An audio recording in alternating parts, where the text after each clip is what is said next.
been talking on on our forums that we'd like to keep time. We have 1 hour, and we now have started at exactly 3 p.m. Kenyan time. We would like to keep time so that we can get to know each other. Welcome all from wherever part of the world you are in. We have seen people from South Africa, South African countries. I can see Maude from Botswana, our mentor, just joined in. We have guests from East Africa, and perhaps this is the first time we're having Rwanda part of the alumni talk. Exactly. You're not only presenting, but also we're having you for the very first time, and we really welcome you. Secondly, karibu sana. Welcome, welcome. We have only 1 hour, as I said, and this alumni talks are just opportunities to network between ourselves as alumni within ICLD countries, because we believe that even after learning from ICLD, we still continue with our experiences and our expertise, improving local democracy at our own local levels. And we also believe that we have expertise and experiences we can share among ourselves. That is basically the reason why alumni talks becomes quite very popular for the last 2 years or so. And I'm looking forward to having all of you participate equally. Secondly, just go through the quick program. We have, as I said, 1 hour. We will have the welcome remarks from the Secretary General, who is with us today. We also have presentations from Joel. Joel is also present. We'll hear from Rwanda. Our colleagues in Christine from Uganda. Christine, I met her many years ago, I think 2007, and we have been working together since that time. And Anita, we were together at the Sustainable Fisheries Network. She's a member of the Municipal Partnership between Gotland, Region Gotland, and the Kibaha municipality. They have been having a couple of municipal partnerships, and being a person within the community, I believe she has a lot of experiences in the topic we are covering today. And then we'll have time for us to discuss. If you have something you have done on Citizens Scorecard, please share with us what you have done. It is a moment where we want to hear from everybody, reflect on what you have done, and how we can improve on those who would like to do it. And finally, we'll have our closing remarks just around 4 o'clock that do that. But like any other virtual meeting, it's good to have some ground rules. You can go to the next slide. The ground rules are normal. I'm sure you are familiar with these signs that have been displayed there. The first one is that please keep your microphones muted unless you want to ask a question when it is during the plenary, but we allow the speaker to be able to have at least their 5 minutes without interruptions. You have an option, depending on your network, to keep your video camera on. Of course, we like to see you as often as possible, but if your network does not allow, please feel free to put the video off. We'll have the plenary, and during questions, sometimes some of us ask a little bit too long questions, so we would request that you make them shorter so that the presenter can also respond. If it's a comment or a suggestion, you can also make them equally a little bit shorter. In case you also have something you want to do, please raise your hand. There's a sign there, raise your hand. We are 2 facilitators, so I'm sure we'll both be checking in case there's anything that is upcoming, so that we can be able to respond immediately when you raise your hand or you make a chat. The next one is chat. I'm sure you are familiar with how to create a chat. In case you have a comment, a question, anything, please share with us also in the chat. We have a team of us who are looking at what may be written in the chat. And I'll also ask the presenters, when you're not presenting, you can have a look at chat just in case there's a comment that has come that you need to respond. And with that, I want to donate the little of my time remaining so that we can have our Secretary General give us our opening remarks, and also to introduce Joel Wernersson. Joel works for ICLD. I'm sure he's probably been one of your countries, and he's going to share with us about the Citizens Scorecard, about what ICLD has done, the toolkit. I know they were in Machakos and I did something with it. And after that, then we go back to the presentations. So over to you, Mr. Johan. Lilja, please give us a welcome remarks. Thank you so much. Yes, so exciting to be part of this event. Good afternoon to everyone. As said, my name is Johan Lilja. I'm the Secretary General of ICLD. And I'm really glad to welcome you to this event. A chance to get inspiration, but also share knowledge, as John said, about the Citizens Scorecard as a way of promoting participation and accountability in your different local governments in East Africa, but also elsewhere, as we now have also participants coming from other parts of Africa and Sweden.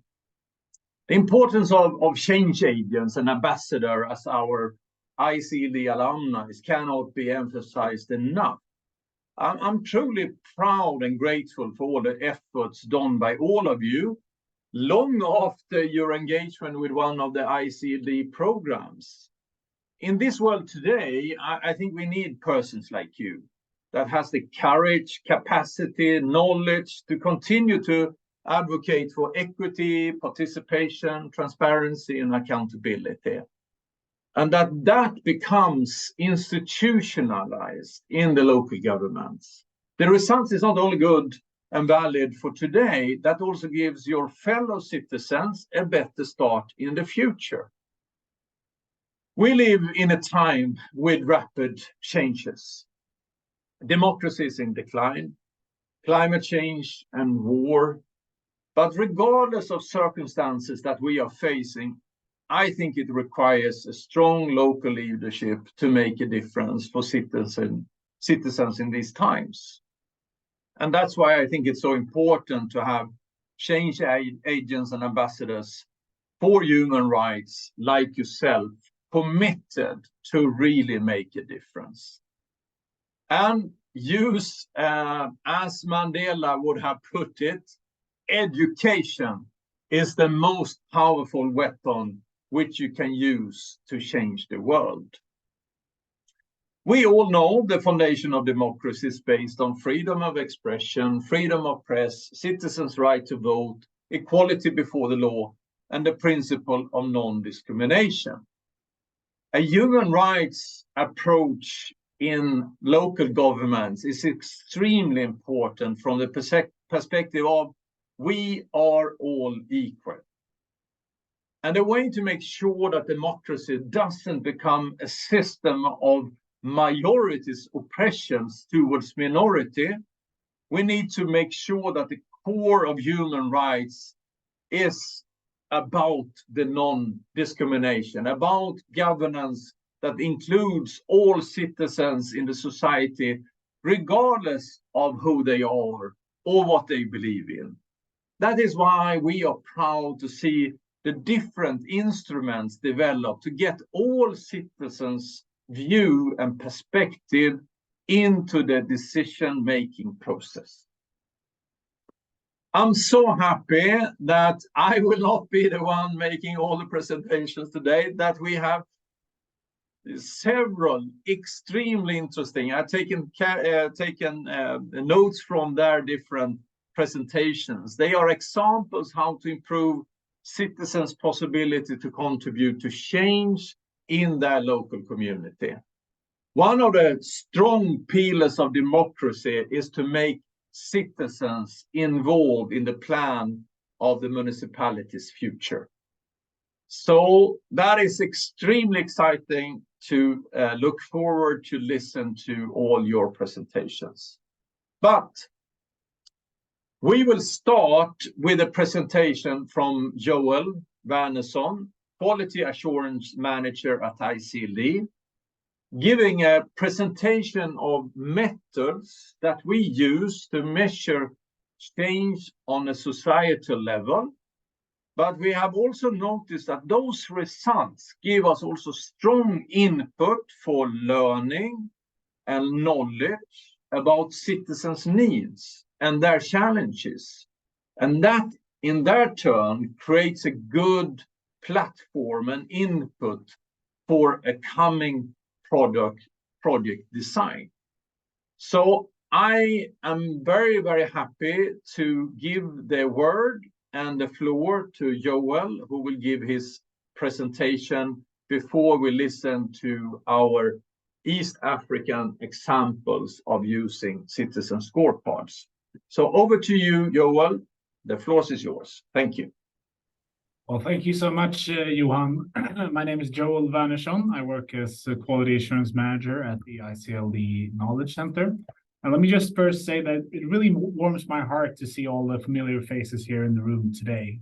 Some people I've met before in trips, Hildegard from Kibaha, and some other familiar faces, and also people that I've read reports from and results of your work as change agents. You're still a very valuable part of the ICLD network and something that's at the heart of what we do. So thank you so much for being here today. I'm gonna share my screen. Johan, let me know if it looks okay. Can you see the presentation? Yes, now in presenting form. Yes, thank you. Okay, perfect.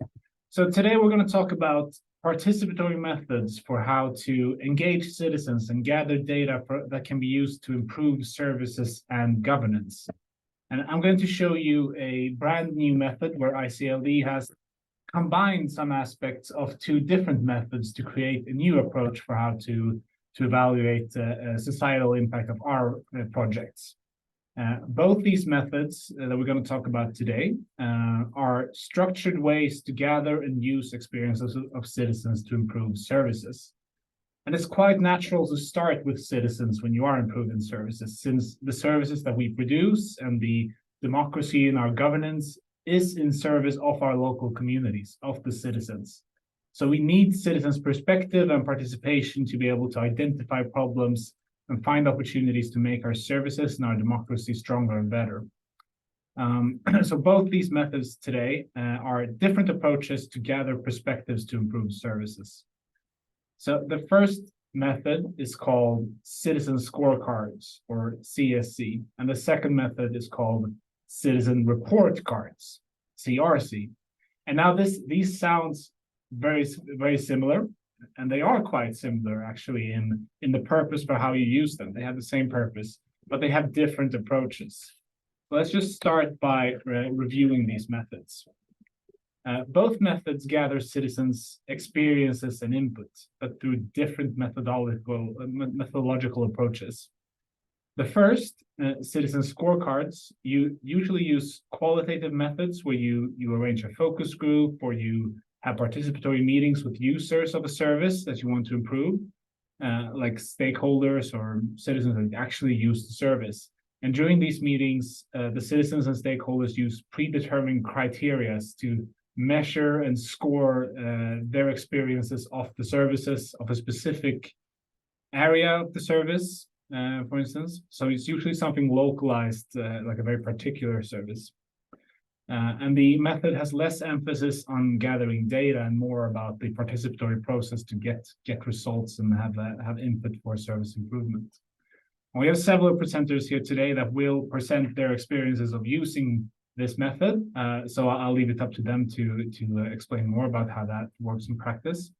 In comparison, the citizen report card, that's an approach where you use a quantitative method. You start with a survey, and subsequently the data analysis is a very important step to gather and aggregate the experiences of citizens. And the focus in this method is on comprehensive assessment of governance rather than one specific service. So in terms for ICLD, we evaluate democracy, and that's a very, very broad topic about governance. And it also enables us to create a large comparative database for big areas, like big regions or different regions in a country. And the results in the end will generate a report card that can be easily comparable between different areas and that you can use to analyze service improvements. And we've created a new approach where we combine some aspects of both of these. And this is a new approach that we've rolled out in East Africa and Southern Africa and in some areas.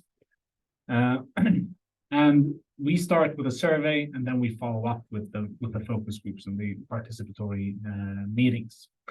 And we need innovative ways to gather the perspective of citizens to see what we do right in services, what we have a strong democracy in, and what aspects that we can improve.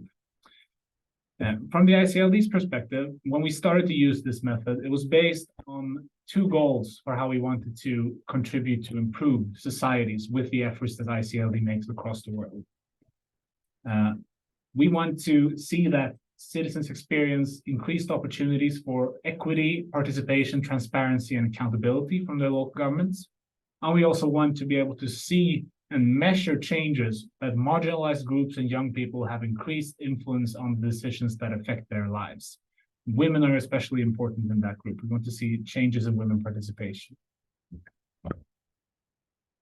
The purpose of the method for our programs is to have a sort of systematized quantitative way to be able to collect citizens' input based on their own personal experiences of local democracy and services related to the project that we finance.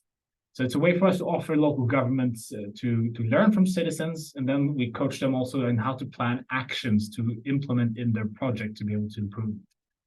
And we also, through the database we can track progress towards the ICLD goals at societal level. We do a follow-up survey at the end of the project. And we want to be able to gather this large database and have comparable results across countries. And the survey is always based on questions about the citizens' own experiences. Briefly, how the method is done. We survey 350 citizens in each local government where we do this. We hire a supervisor, a researcher who goes out in the field with a team, interviews citizens, asks questions about their perception of personal access to aspects of democracy, equity, participation, transparency, accountability. This is a representative sample of the population that's randomly selected. So we usually don't go everywhere in the local government, but we try to select a sample that's proportionate to key factors and key demographics in the local government. We then do an analysis of that, and we present the findings to the local government. We discuss with them, and we follow up by doing focus groups to dig deeper and dig a bit deeper in the findings and try to find the ways to how we can package feedback to the local government by consulting the citizens on their views.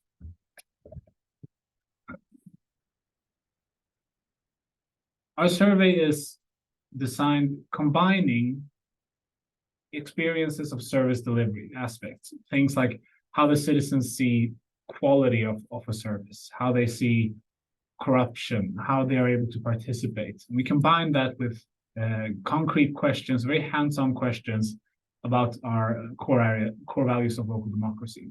So it can be questions about whether you've been unfairly denied the service, for instance, on discrimination and equity, or whether you've been able to make your voice heard on an issue that's important for your everyday lives. If you've been in contact with the local government. Very hands-on, practical, everyday issues of democracy. We combine these two aspects to make questions in two parts of our survey. So we have one part that's always the same, asking questions like, have you had the opportunity to give your opinion on a local issue to the local government? Is it easy for you to get information about how the local government spends its money, how you get access to services, etc.?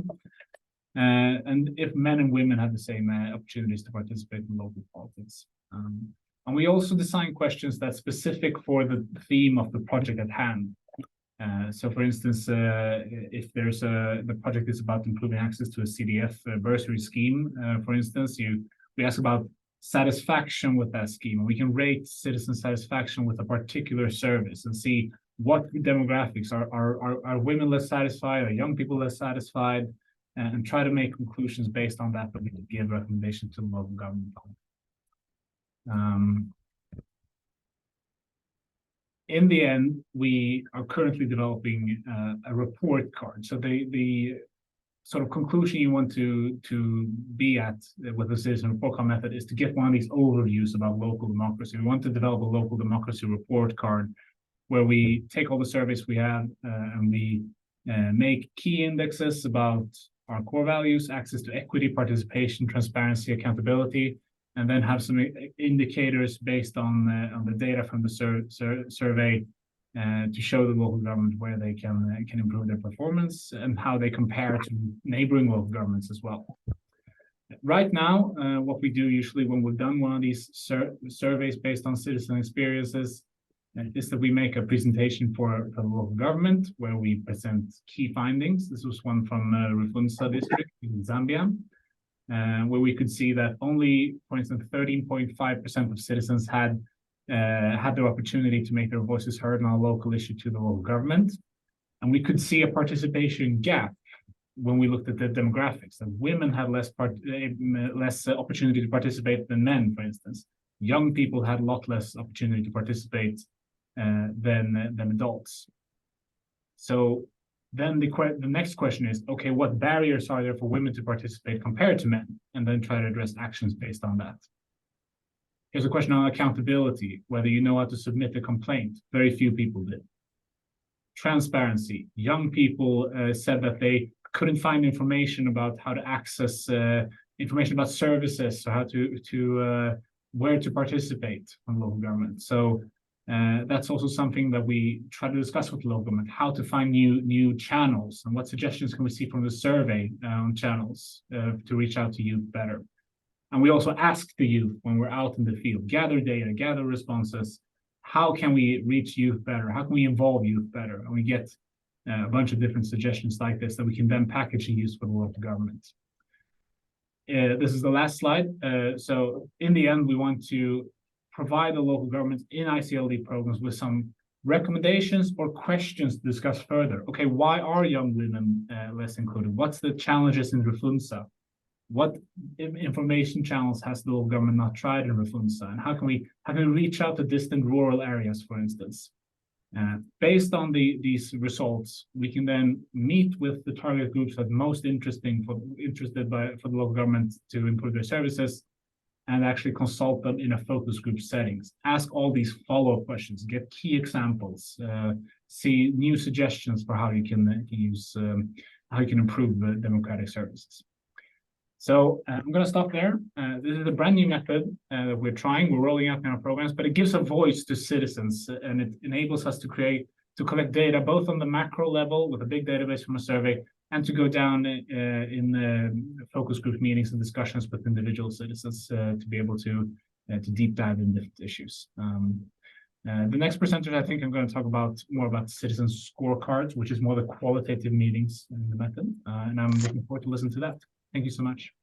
Thank you so much, Joel. I think you will get an applaud, either a digital one or a real one. I just want to, before I let you go, I want to, can you elaborate a little bit of, if anyone would say that, oh, I would also like to do a citizen report card, what would you say is the biggest challenges and perhaps also the weaknesses with the method compared to maybe other methods that could be used for the same thing? What would you answer to that?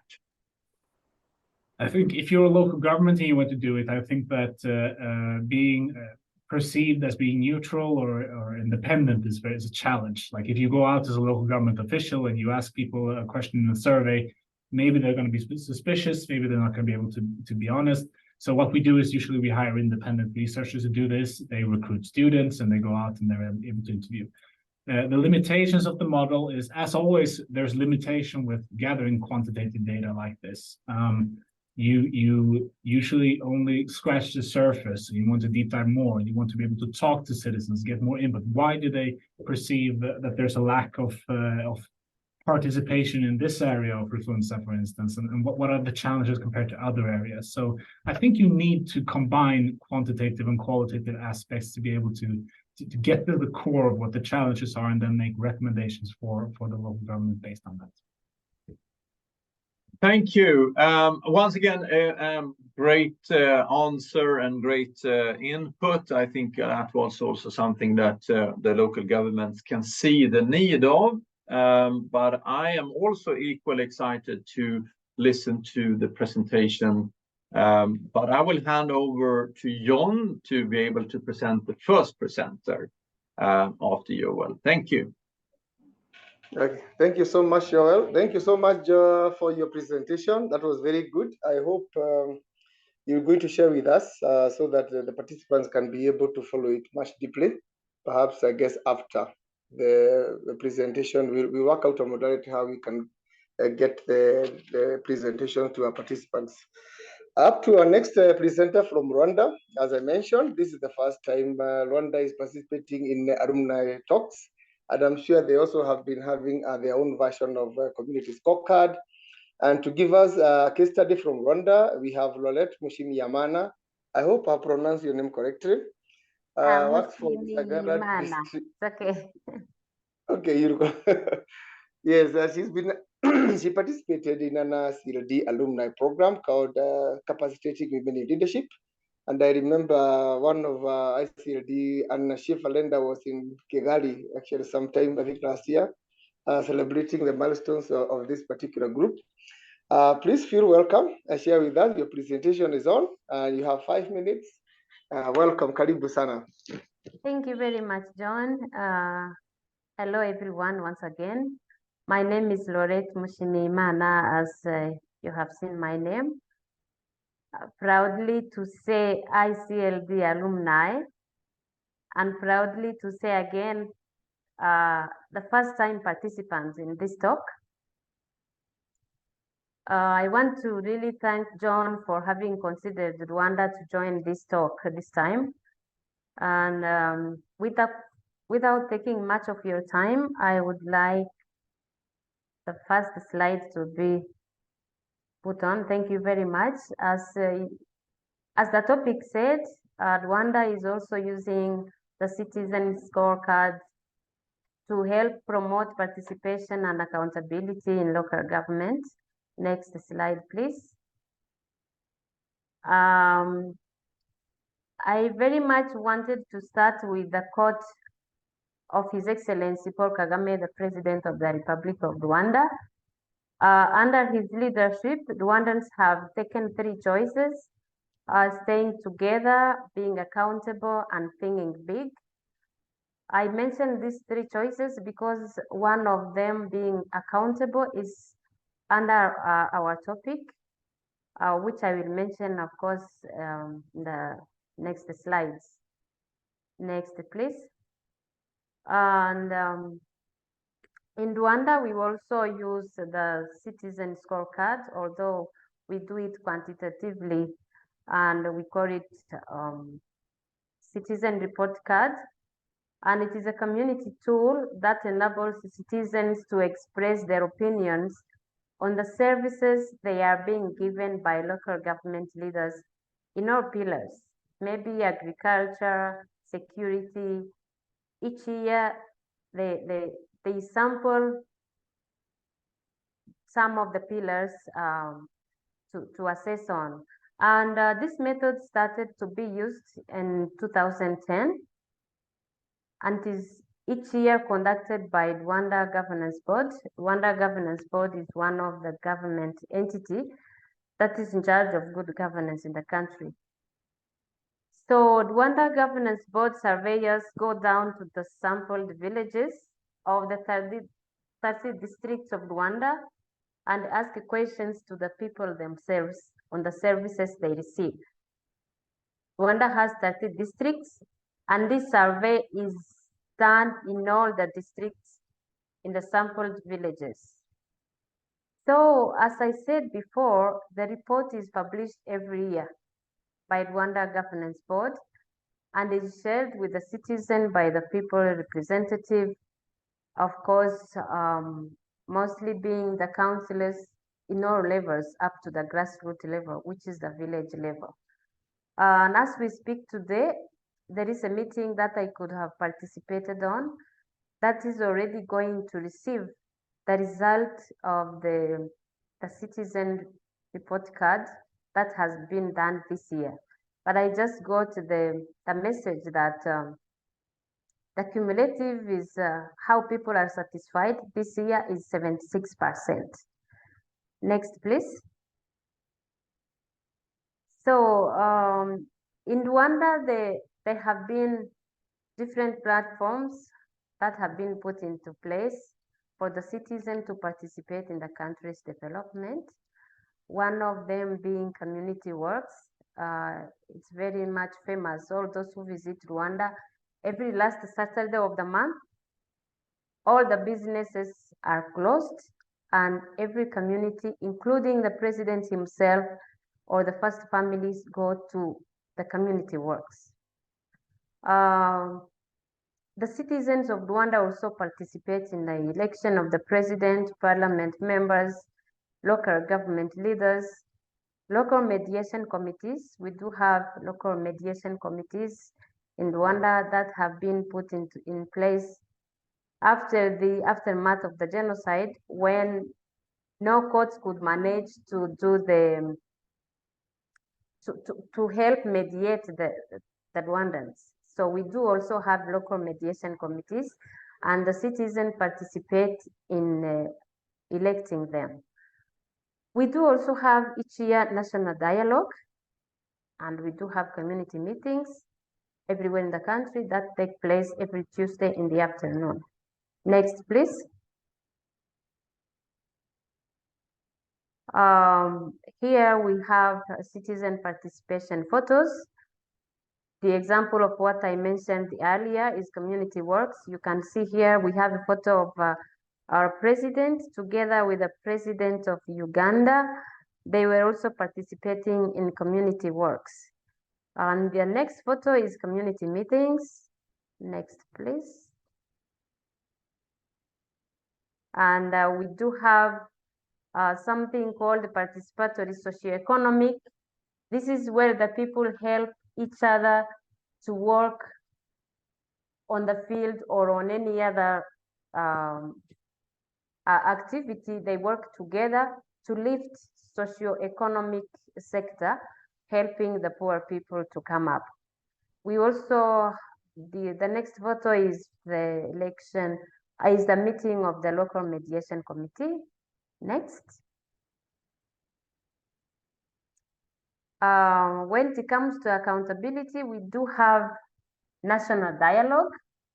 It is a meeting that takes place every year, where all the representatives of the people are invited to this meeting, and they held, and the president or the prime minister presents to the citizens what the achievement of the country throughout the year, and the people are free to ask why certain goals have not been achieved. The next photo is the performance contract, which is signed in all public or even private institutions, where everyone, wherever you work, you sign a performance contract with your superior, and you set goals to reach throughout the year, and then it is evaluated at the end of the fiscal year to see how far you have performed. And if you are not, then you are held accountable. Next.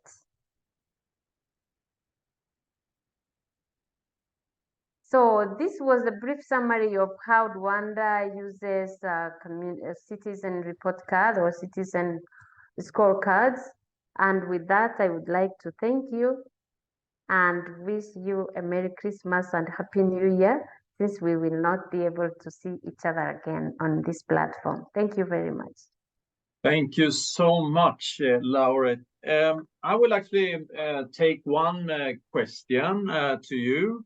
Yeah, go ahead. Just to also, if you look at this citizen scorecard, what would you say is the biggest challenge to really get the vulnerable groups to participate or to be part of this and given their views? Is there any area would you say should be a room for improvement or involvement?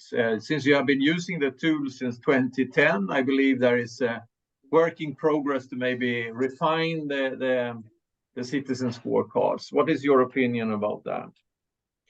Well, thank you very much. I have been following the survey from the time I entered the local governance leadership. But the challenge we have today is to include people with disabilities, especially those people who have hearing impairments or those people who have visual impairments. And I have seen that the surveyors don't have someone with them who can, for example, talk the sign language. So those people who have hearing impairments, they hardly participate in this survey. And as a result, Their voice is heard, yes, maybe through the council who is represented in the district council, but when they go down to the villages to sample the villages, those people are not being heard. That is the challenges we still have in Rwanda. Thank you. Thank you for that honest answer. But I hand over now to John to make a presentation of the next presenter. Thank you. Thank you so much. thank you very much. The next presenter, I guess that is Christine from Uganda. Christine, as I mentioned, I've worked with her since I think 2007 when we were doing the city development strategies within the Lake Victoria region, and Jinja, Kampala, and Entebbe were part of that program. So I've had the honor of working with Christine at local level, and I know we did a lot of community work with Jinja, with other different groups. Christine has also been highlighted as an ICLD alumni who has done significant something very, very great. In fact, perhaps later on, Christine can tell you how they deal with the persons with disability, hearing, or other types of disability. I know they have had a case. They have either a leader in Uganda, either Jinja or Kampala, who's one of the leaders has a hearing or something disability. So she may tell us later on. And she's also benefited from a recent program by Lund University and Swedish Institute on human rights and gender equality in climate displacement. And they graduated a few months ago. They also highlighted at ICLD Facebook, you could see it. And today we hear how Jinja is also undertaking Citizens Scorecard. We have heard from Rwanda. Christine, over to you. Let us know how you do it in Jinja. Welcome. Thank you, John. Good afternoon to you all. Afternoon. Can you hear me? Yes, we can hear you. Okay, thank you very much, John, for the introduction. As he mentioned, my name is Kayingo Christine. I work as a city planner in Jinja City. It's among the 10 cities that were elevated to city status in Uganda since it is now 3 years. And of course, the Citizens Scorecard is key element for us to plan for our citizens. Can we go to the next slide, please?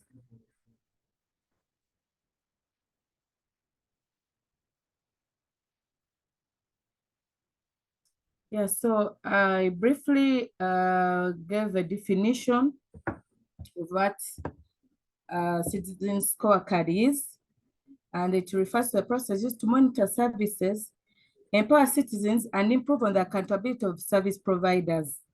And us as local governments, we are key service providers to the citizens. And the Citizens Scorecard also provides citizens with the opportunity to analyze services such as health, education, among others, on their personal perspectives. Citizens can provide encouragement for the good work or express dissatisfaction. So this scorecard gives room for somebody to show whether they are dissatisfied with the services offered or they are satisfied. And every year we are ranked in all local governments. And different institutions like the World Bank promotes Citizens Scorecard too. And in Uganda, for instance, we have the Civil Society Budget Advocacy Group, that is the CISBAG, which is part of a civil society organization that ensures that we are accountable to our citizens. Then also in Jinja, we have so many platforms that we use to ensure that we are accountable. We have budget conferences, we have dialogues twice every year. So that one brings or provides a platform for us to engage with our citizens. But also as Uganda, every year we are rated in our local governments. We are scored on the services we offer, on how the best practices, how well we've related with the sister local governments. We have a template that we follow. It is very important and it is useful to assess ourselves so that we offer the best services. Next slide.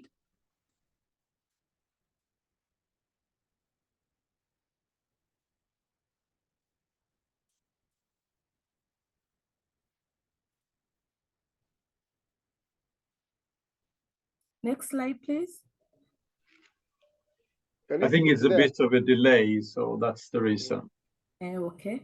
So in that graph, the photo, I was showing you how we plan for a Citizens Scorecard. We prepare and plan, of course, with the team of facilitators, the people who are familiar with how to use the ranking. They take us through the technical stuff. Then from there, we engage the communities to see how best we can be able to implement those activities that we have chosen. Then, of course, we continue with the scorecard with the service providers, the people who are offering, like, for example, in the health sector, in the education sector, because we've already agreed on what parameters we need to look at with the communities. Then after engaging the service providers, of course, we have a number of meetings to see and rank ourselves, and also see whether there is any improvement, how we need to do it, and what we have not done best.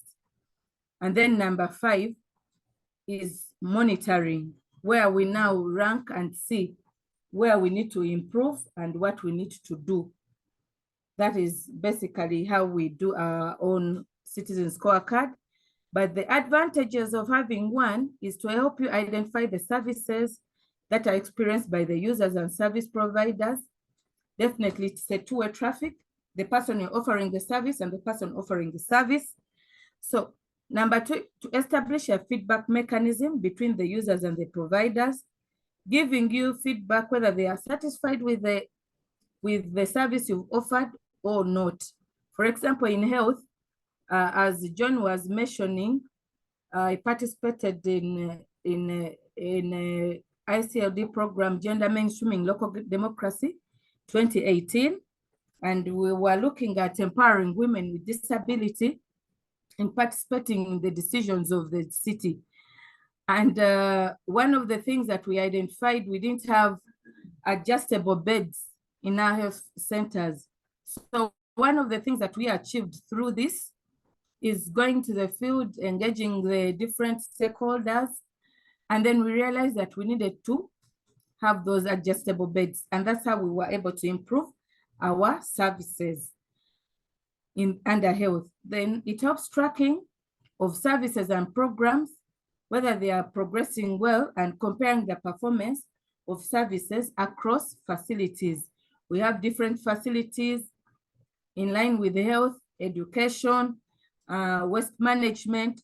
So there are different facilities, and we rank them, scoring them. And those that are performing well, we pick the best practices, and we train those that are not doing well so that they improve and offer better services. Then report on the quality of services at higher levels to the district executive or assembly, but also to the national government. Because as I mentioned earlier, every November there is a JAD meeting, a joint review meeting, where we look at our scorecard and we see the performance. Then strengthens community empowerment. I can't see the other part, but you can go on the next slide.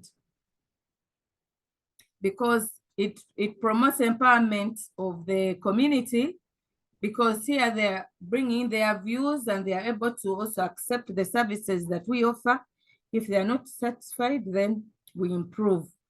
Then how Citizens Scorecard also promotes participation and accountability. It leads to increased civil and political knowledge, which creates a sense of empowerment and agency amongst all stakeholders. Of course, now this scorecard brings out all the indicators that are looked at. So when we are going to disseminate it to the communities, they're also aware of their rights and how they can fight for them, and how they can see how to receive the required knowledge in regards to their right to vote and do other things and make decisions. It also promotes increased capacity for collective action, new forms of participation, deepening of networks, and solidarity. As I mentioned earlier, we are ranked even with a collaboration with our neighboring local governments. So here, if the other local government has a better capacity, we are empowered in that manner because we carry out collective actions. Then it also helps in public expenditure tracking surveys and citizens reports that are normally disseminated to the relevant citizenry in Jinja city. Of course, they know how much we have received from the central government, how much revenues we have collected as a local government, vis-a-vis the services we offer. So they are able to monitor and track how we are expending the monies. It also leads to access of state services and resources because majority of the citizens have greater realization of rights, enhanced state responsiveness and accountability, creates a platform for people to stand up to their rights and agitate for services. There's also inclusion of new actors and issues in public space, greater cohesion across social groups. You mentioned, you were asking from the lady from Rwanda about how we do inclusion. Of course, that's where we bring in on board the persons with disability and the other key stakeholders that need to be the women, of course, and the children and the youths. So they are all amalgamated in this space. Then it promotes dialogue and improves relationships between the community and the service provider, and also builds understanding about each other's limitations and expectations. So it brings about relationship building and of course confidence, and also the community does what they call community engagement contributions towards the activities that we do.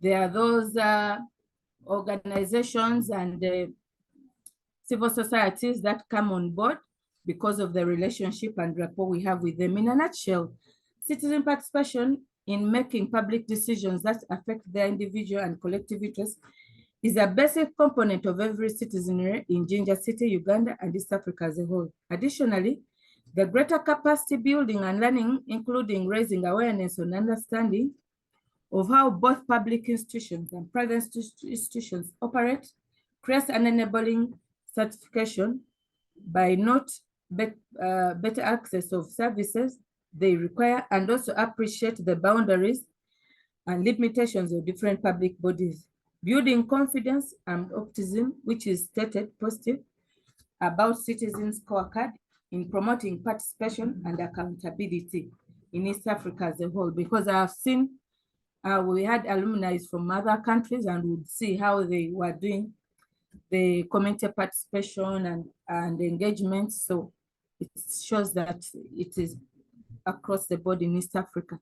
Thank you very much for listening to me.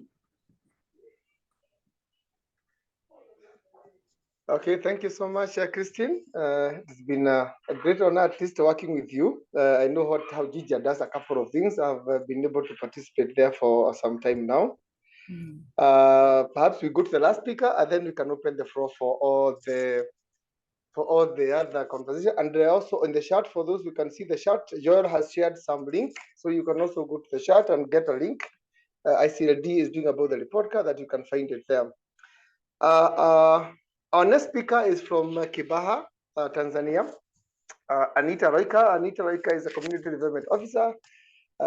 She was the first cohort of the gender mainstreaming.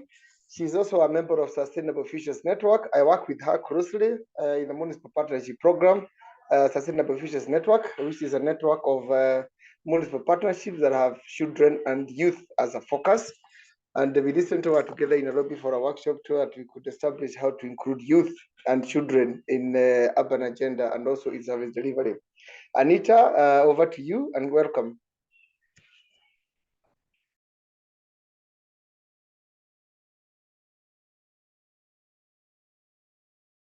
Anita, are you ready? Are you there?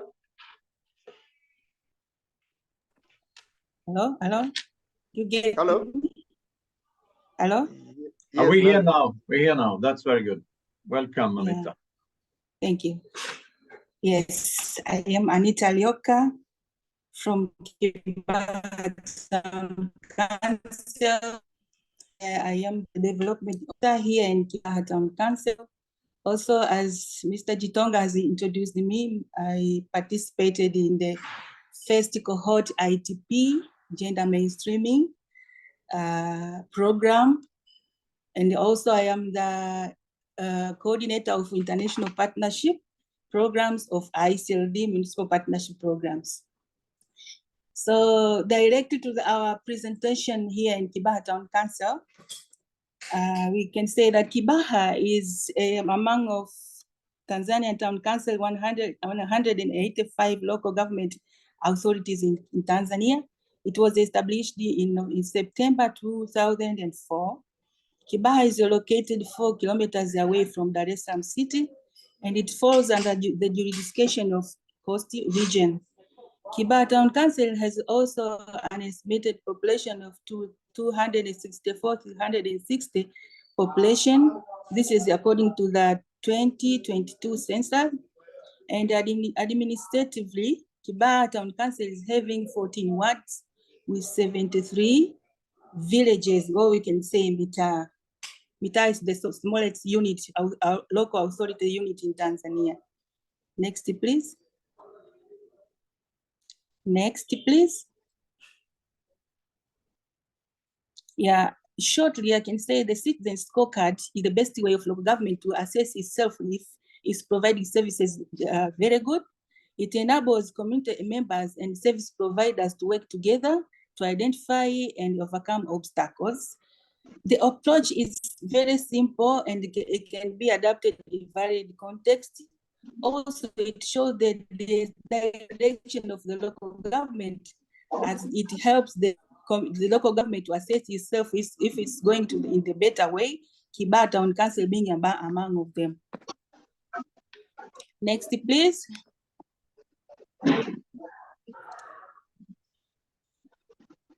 Let's go to the participatory tools of community scorecard in Kibaha Town Council.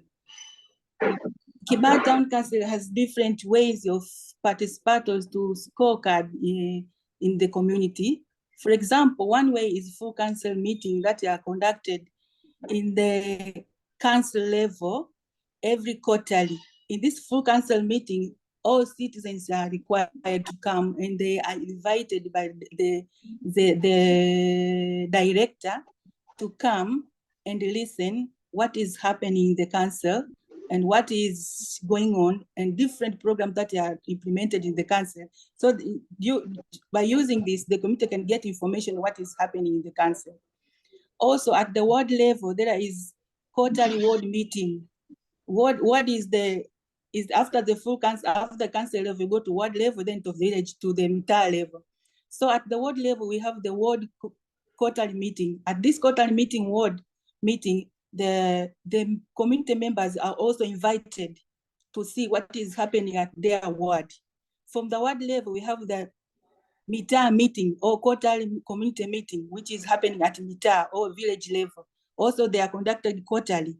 Also, the community is also invited quarterly there and is listening what was happening into all it is going to happen at the mitaa level. Also, we have social media owned by the council level, where the community can get the opportunity to air their views, to give their views, for example, through WhatsApp groups, or through Facebook, or through Instagram. Also, the council can get the opportunity to give the information to the community of what is happening in Kibaha by using radios or magazines or TVs. So we use the technology also to give the community about what is happening in Kibaha too. Also, we have direct visit of the community themselves to the government offices, being at the headquarters, being at the ward level, being at the entire level. They are allowed the community to come direct to the offices and give out what is they want to see and what is and not that to give or to get the information what is happening at the council. They can give the information, or they can ask you the information through direct, or they can give the letters or anything they want to the offices, or through the posts. Also, we have the post at the mitaa level there down, or at the council level here. We have the big posts where the information there are different information. They can be put there, and people can see and ask information or anything they want to see. Also through the planning and budgeting meetings that are happening at the entire level, because the planning is starting from the grassroots here in Kibaha. So through those planning and budgeting meetings, the community can get the information, or they can ask information, although planning process is happening, also they can get the time to see and ask what is happening in Kibaha. Also, the scorecard can increase community participation, as we can see here in Kibaha, through the planning and the participation and everything that is happening, and also through the O and OD planning, because we're using opportunity, we call it the opportunity and the obstacles development planning approach, which is coming from the grassroots. So this is the best way of community or citizen scorecard, where community participation is participated fully, because the community can get the opportunity to see, to start, to initiate or to identify what they want to be implemented in their area. And if it is not implemented as they wanted, then can be the problem later, because the scorecard can show that this is not happening as we want it to be, as we want it to be in our community. Next, please. Next, please. Yes, Kibaha, does the citizen scorecard lead to change in Kibaha? Yes, it led to change, because it promoted dialogue and the approaches and improves the relationship between the service provider and the community. Also, it showed the council how to be accountable and responsible. For example, the service provider, which is the council itself, can ensure that there will be the citizen scorecard assures there is value for money for any buildings or for any program that is happening in the Kibaha Town Council, because the citizen can ask if this is happening, why it is not as it is wanted to be. So through the scorecard, the service provider being accountable and responsible.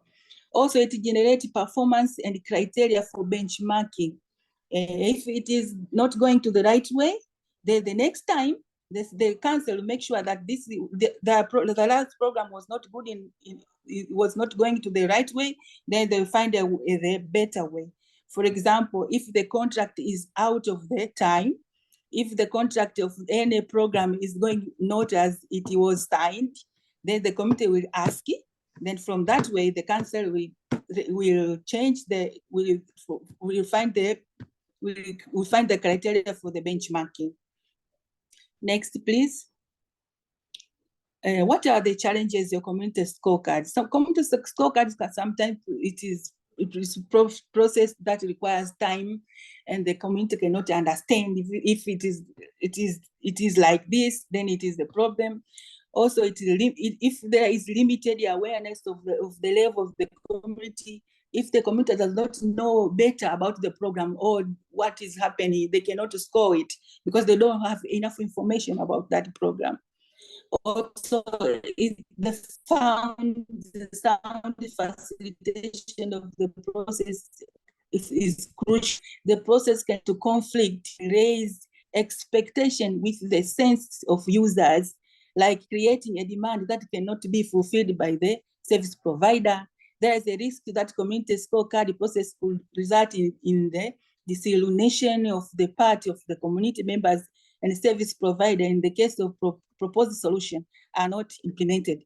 Also, bringing all these relevant stakeholders together may be a problem. For example, people with a disability, women, children, youths. Sometimes the elders cannot come to the meeting, for example. This is the big challenge in our areas. You cannot get all the people together all the time. So by concluding, I can say that from the Citizen Scorecard, the council learned that the community is very eager to change and is having high expectation to services delivered. It's the local government that have the responsibility of making sure that the citizens' expectations are reached and Oh, thank you. Thank you so much. The time has gone, but we The would time like problem. just to thank you all for the presentations. I will actually keep the floor open another 5 minutes for the ones who can stay, just to allow if there is any questions that is raised to the fantastic presentations that you have heard. So in case that you have anything that you want to ask the presenters, feel free right now. I don't see any hands. I don't see any questions. Hello. Maud, here we are. Yeah. Thank you very much, Johan. Thank you very much, John, and the wonderful presenters. I have one question for Rwanda. She was talking about the mediator committees. Can she say a little bit about the Gacaca courts? Because for me, that's a good example of the indigenous knowledge systems that can be used also to enhance the scorecard. Thank you. Okay, thank you very much, Maude. Is that how you pronounce your name? Either way, Thank you. Okay. Yeah.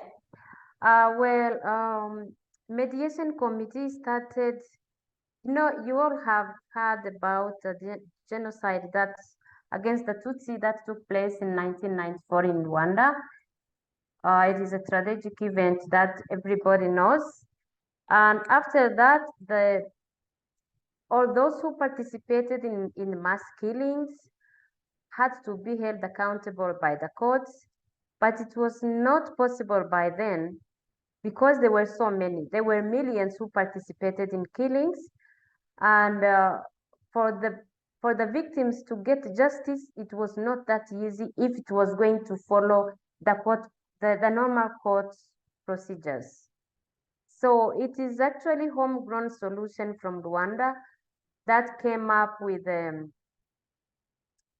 mediation process, creating Gacaca court. Gacaca court is like it was composed of the villagers themselves, because the villagers knew at the very grassroots level who participated in killing, whom they have killed, and who did the real killing and who planned the killing. So the trial was participated by all villagers, and they would, if whoever wanted to deny what they have done, they would be pointed out by the villagers, the neighbors, everyone was there. So this helped to hasten the process that was going to take ages for the victims to get justice, but also for the reconciliation of the country, because whatever happened in our country was never possible going to rebuild the country if there was no reconciliation and mediation. Thank you so much, Laurette. And I think you could talk very long about this because it's really close to the heart for Rwanda.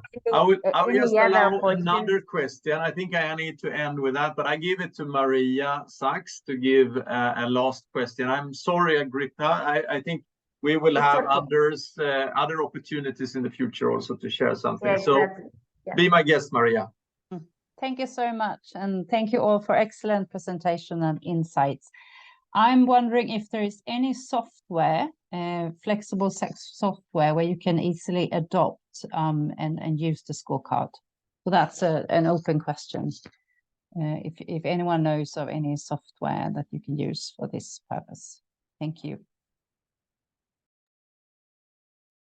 It was an open question to anybody. I think I also would like to say that we have seen several, and we can perhaps also direct some of these, but I think we see the need of always, so to say, adapt and adjust to the actual purpose. But the inspiration of various of platforms are there, but how, if it's possible to use them directly, I'm not 100% sure.